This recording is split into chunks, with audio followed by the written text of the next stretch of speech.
Welcome back to Unbreakable, Unapologetic, and Unstoppable.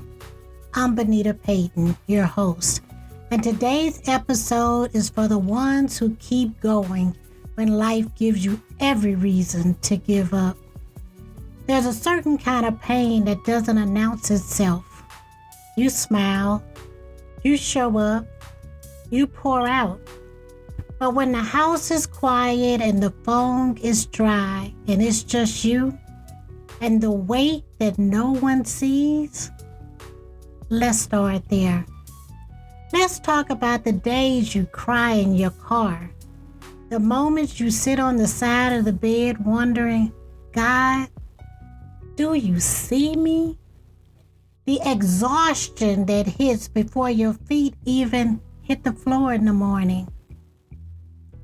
I know I'm not the only one that this happens to. I know I'm not the only one that cry in the dark. I know I'm not the only one that sits and thinks sometimes, God, why me? God, I do everything I can. Why me? God, what am I gonna do today? How am I gonna get through this day? God, I can't let my husband see me upset. God, I can't let my kids see me cry. And you do everything before you walk out your bedroom door. You get up, you go in the bathroom, you comb your hair, you put on your makeup, and you put on that smile to cover up the pain. Let's be real. I'm not the only one. I know that there's other people out there just like me. That no matter what is going on and how bad things are, you gotta act like everything is awesome. You gotta put that smile on. You gotta go into work. You sitting there at work and you're looking around and you're like, I'm busting my butt.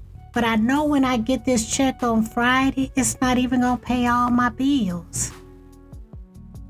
Let that resonate right there. You put in 40 hours this week. And at the end of 40 hours, after they take the tax money out, and they take the insurance money out, and you get your paycheck, you're still sitting there trying to figure out, how am I going to buy grocery, put clothes on my kids' back? How am I going to put gas in the car? How am I going to pay the light bill, the gas bill, and the phone bill, plus my rent? We're just starting. What about the silent hustle that we go through? This is the part where you pour into the ones who work nonstop, not for praise, but for survival. You hustle not because it's trendy, but because you don't have the luxury not to. I want to speak to the woman out there that's working 2 or 3 jobs, trying to build a business while parenting alone. I want to talk to the man who clocks into his job that he hates because purpose doesn't pay the bills yet. Why don't you slow down, they ask. And you just smile thinking, because if I slow down, everything crashes. You're not addicted to work. You're addicted and committed to freedom. You're not obsessed with success. You're just trying to break the generational cycle. It's like growing up, I watched my mom. My mom was a stay-at-home mom when I was growing up. She worked with my older siblings, but most of the time, by the time I was 5 or 6, my mom was a stay-at-home mom. And I watched my mom struggle. My dad had a good job. My dad got retirement. My dad worked at General Motors. And my mom just had to depend on my dad. and I said, I don't want to do that. But what I ended up taking on was hustling through my grief, hustling through my sickness, hustling through my loss. And the world still just expected me to go on. I remember when my dad died, I was broke. Oh, I was so broken. My dad was my heart. And when my dad closed his eyes, all I knew to do was to go back to Houston and go back to work. Throw myself into work because it was going to make me feel better. The funny thing is, my supervisor decided to lay me off because she says I wasn't grieving correctly. How the heck can somebody else tell you how to grieve? And the funny thing is, when you're sick and you know you're sick, but you know if you don't get up and go to work, you don't get paid. And people say, you should just stay home if you don't feel good. Well, that's kind of funny too, because if I stay home and I don't have sick pay, that means my check is going to be short, and who's going to pay my bills? I'm just keeping it real because I know I'm not the only one out there that deals with this. Everybody don't have sick pay. Everybody don't have health insurance. And sometimes you just have to hustle through it all. You wake up hustling, you go to sleep hustling. Hell, you're hustling your sleep. Because the whole time you're sleeping, you're wondering what it is that you have to do when you wake up. But sometimes, we're unsupported, but unshaken. What do you do when you look around and everyone you helped is nowhere to be found when you need help? Come on now. How many times have you given your last to someone? And when it comes down to you needing something, they tell you they broke. But yet you see them shopping. But they don't have no money. But they shopping. And then they ask you, do you want to go with them? No, and you don't have no money. Yeah, we just gonna call it what it is. You got friends that call just to hear how bad you doing sometime, with no intentions of helping, even when they can. You realize some folks only check in to collect your pain like gossip. My mom always told me you gotta watch the people who bring a bone because they definitely gonna carry a bone. So, why are they really calling? Are they calling because they really care? Are they calling because they're really concerned? Are they just calling to see what tea they can get today? I want to speak to the people that's out there, who gave their last to people who vanished when they hit bottom. You know those people, the people that you gave a place to stay when they had nowhere to stay. Those people that you helped them pay their rent when they were being evicted.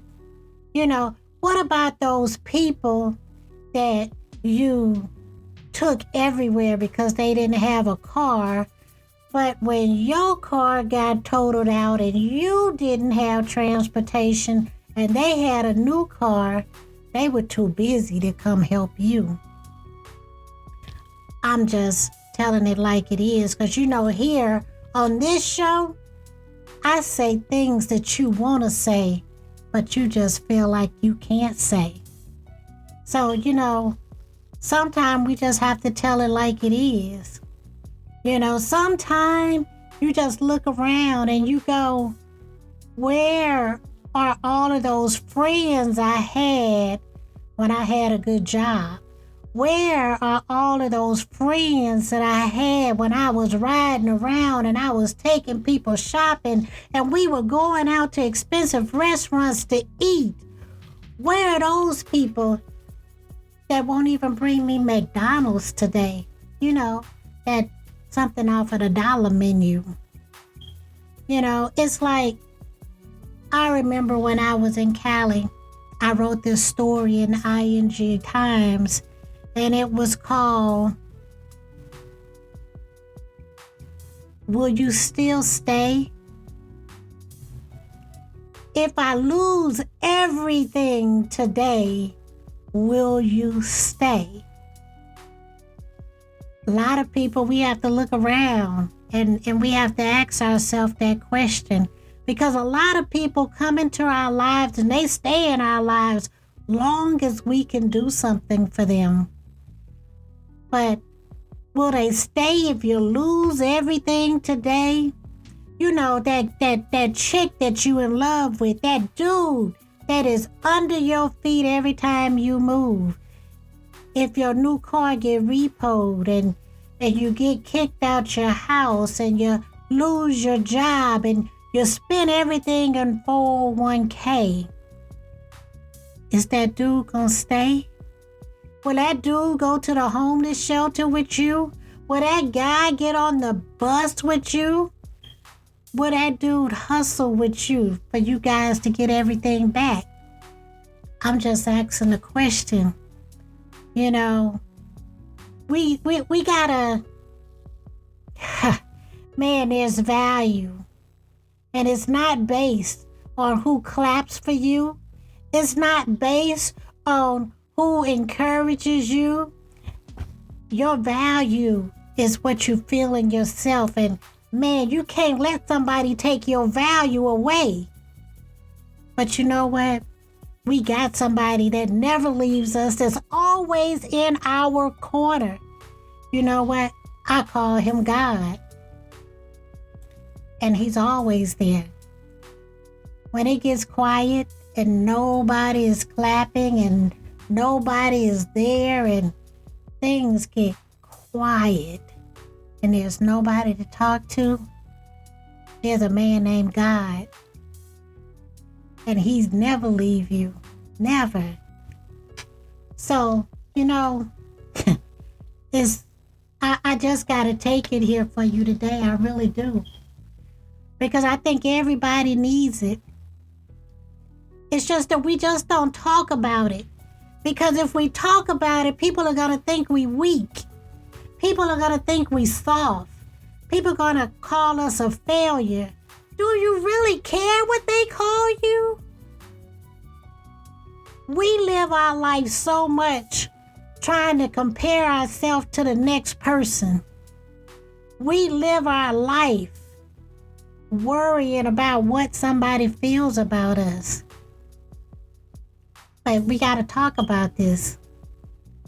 When your heart is broken into pieces and no one understands why you even love that person in the first place. When you're scared this time when you come back, will you just make it back? Can you mend your heart? Can you put yourself back together? Man, what about when you go to that doctor and the doctor give you your diagnosis and it's terminal? And you're sitting there all by yourself. And you look around and you get to the car and you don't even know if you want to tell anybody. Why should you? They didn't even care enough to go to the doctor with you. They didn't even care enough to ask if you had a doctor's appointment. But yet here you are, you sitting in the car after the doctor done told you you got 6 months to live. And your brain is going 60 miles an hour while you sitting still. What about when you're thinking about your kids that's going hungry because you don't have a dime in your checking account to feed them? and you're trying to figure out how. When your rent is coming up and you don't even have a job and no way to make money, and you looking at you might become homeless. How you gonna get that stuff out that house? Where you gonna put this stuff that's in the house? Where are you gonna go? Where are your kids gonna go? What are you gonna tell your kids? Man, I know some of you are holding on by a thread.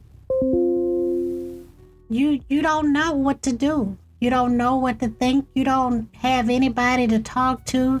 You don't have anybody to go to. Right now, you in survival mode. Faith mode. The kind that doesn't sound pretty, but it keeps you alive. I just want to walk you through the darkest valley. I've been there. I thought about it. I remember laying in that bed in that hospital in 2000. And the one thing that I had always been able to do my whole life was talk, breathe on my own, eat, go to the bathroom. And here I was, I couldn't do any of that on my own. I looked around, and some days there was nobody in that room with me. And I was scared. And it was a dark day. And don't even think about if you're cold and nobody's there. That fear is like no other fear, I'm telling you. Because you never want to go to sleep. Because you're too afraid that if you go to sleep, you might not wake up again. That fear is real. Where you end up with insomnia. Because you're too afraid to go to sleep. Because you don't want to die in your sleep. And this might just be the end. Even when it feels like that, God didn't abandon you. He doesn't. When you in that relationship and you gave that relationship your all, and you love that person more than life itself, when that person was the wind beneath your wings, when that person was your heartbeat, when that person was your everything, and it's over, and you trying to pick up the pieces and figure out how to move forward. How do I do this? How do I get through the heartbreak? Yeah, that's at one of the lowest parts of your life right there, when you're trying to get through it. You see, faith doesn't always roar. Sometimes faith whispers. Try again tomorrow. I want to talk to that exhausted warrior. The one that's just too numb to cry, too angry to pray, and too tired to even hope. You've been hurt so bad, you're scared to love again. You're scared to trust. You're scared to let someone get close enough to hurt you again. They call that vulnerability. Who wants to be vulnerable to get hurt again? You're bitter. And you just you just want to protect yourself. You're protecting the scar tissue that you already got. But I want to tell you, you got to rebuild your faith in God and in yourself, even after betrayal and disappointment. You see, it's hard. It's hard, but it's not impossible. Because if you just take the time to sit back and allow God to speak to you and listen, You can recover. You know, you can heal. Healing might not happen immediately. Healing might be a little slow, but it can happen. You know, I've been there. Man, when I tell you I have been broken into pieces, my heart has been ripped out of my chest. I didn't know where to go. I didn't know what to do. And I had to cry on my own time because I couldn't let my kids see me cry. I couldn't let the people at work see me cry. You know, I had to cry on my lunch break. I had to find a reason to go to the bathroom, and I sat in a stall and I cried silently because I didn't want anybody that came in the bathroom to hear me cry. I went outside away from my family and I just tried to figure it out. But you know, you sit there and go, suck it up, buttercup. You gotta get through this because there's nobody else that can. You gotta keep pushing. You can't give up. You can't quit. You're the breakthrough. You know, you are the breakthrough your bloodline prayed for. You survived what could have killed you. You pushed through the silence. You loved through heartbreak, and you showed up when they counted you out. You know, it's like, you know, I don't know if you remember those weebles that they used to talk about when we was little, when they used to say the weebles wobble, but they don't fall down. You used to punch them and they would go back and they would pop back up. That's what we have to be like, and that's what we become. We become like that weeble, that wobble that didn't fall down. But you can't quit now. You come too far. You're not finished. You're just tired. It's been so many times that I just wanted to quit. I remember when I was young. I want to say my daughter probably was about 2 or 3 years old. And I felt nothing was going right in my life. I remember being in Monroe, Louisiana, and we had this intersection that we called 5 Point off of Louisville and DeSere Street. And I remember driving up to this light, and my thoughts said, you know, if I just run through this light, a car hit me, it'll be immediate, I'll die, and everybody will be so much better off. My daughter won't have to struggle because I'm struggling. And you know, the crazy thing is, I tried the dumb shit.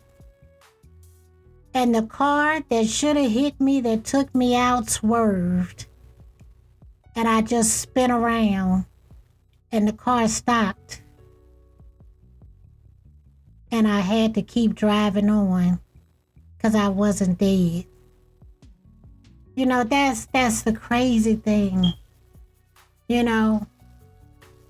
And I know I'm not the only one that had those moments in their life when they thought, you know, life would just be better if I wasn't living it. I know I'm not the only one.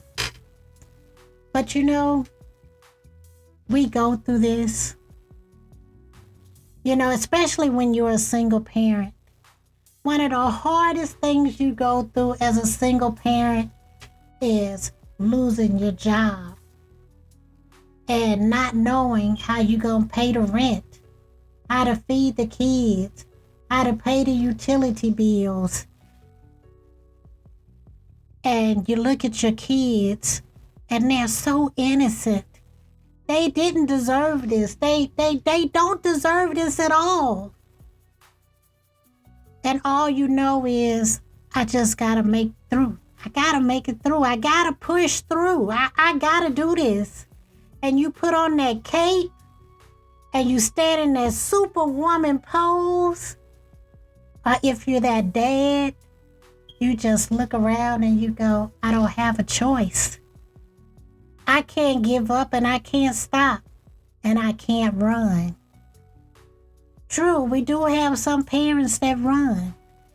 They walk away and they never turn back and they leave the other parent there to deal with everything on their own. But you know what? God got your back. God got your back every time. You know? I know sometimes when I go through my worst moments, I sit back sometime, and growing up, I grew up in an old Baptist church called Luton Chapel. It was on the Sears Street. And they used to sing these old hymns in that church. So when I got older, all I knew was that when things got rough and I needed answers and I needed to make it through, maybe if I turned on the music, I could get there. And it's some of my go-to songs that I definitely go to all the time. You know, like When I Pray by Doe. You know, Doe talks about when I pray, and when I tell you that song hits home, when we talk about it, it's crazy. You know, because when I pray, somebody's got to listen, right? You know, when I pray, you know, she says, you're never too busy for me. Sometimes prayer is the only language I have left. And the beauty, God always speaks back, even through the silence. Sometimes I need encourage yourself. Sometimes you have to encourage yourself in the Lord, because when nobody else is clapping, you have to become your own choir.